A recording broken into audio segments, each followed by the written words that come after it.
வணக்கம், இது உங்கள் தினக்கதிர். நடிகர் விஜய் தலைமையிலான தமிழக வெற்றிக் கழகம் 2026ஆம் ஆண்டு நடைபெறவுள்ள தமிழக சட்டமன்ற தேர்தலை முன்னிட்டு தேர்தல் சின்னத்தை ஒதுக்கக் கோரி இந்திய தேர்தல் ஆணையத்திடம் முறைப்படி விண்ணப்பித்துள்ளது. இந்த நடவடிக்கை கட்சியின் தேர்தல் அறிமுகத்திற்கான தயாரிப்புகளில் குறிப்பிடத்தக்க படியை குறிக்கிறது. தேர்தல் கமிஷன் வெளியிட்ட இலவச சின்னங்கள் பட்டியலில் 10 சின்னங்களை TWK பட்டியலிட்டுள்ளதாக கட்சி உள்விவகாரங்கள் தெரிவிக்கின்றன. இவை தவிர கட்சி நிர்வாகிகள் டிவிகே உறுப்பினர்களால் உருவாக்கப்பட்ட புதிதாக வடிவமைக்கப்பட்ட சில சின்னங்களையும் சமர்ப்பித்துள்ளனர். இந்த விளக்கப்பட வடிவமைப்புகள் மதிப்பீடு மற்றும் சாத்தியமான ஒப்புதலுக்காக அனுப்பப்பட்டுள்ளன.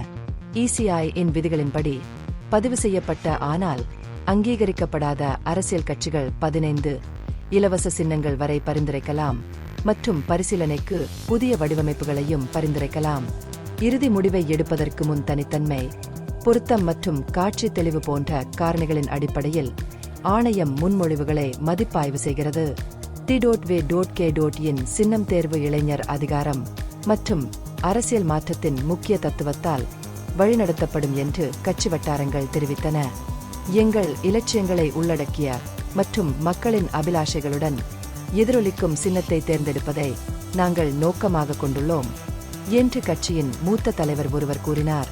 வளர்ந்து வரும் பிற அரசியல் அமைப்புகளின் உரிமை கோரல்களை தடுக்க TVK தலைவர்கள் முன்மொழியப்பட்ட சின்னங்களை பகிரங்கமாக வெளியிடுவதை தவிர்த்தனர். உத்தியோகபூர்வ தேர்தல் அறிவிப்பு வெளியிடப்படுவதற்கு முன்னதாகவே தேர்தல் ஆணையம் அடுத்த சில மாதங்களுக்குள் தனது முடிவை அறிவிக்கும் என எதிர்பார்க்கப்படுகிறது.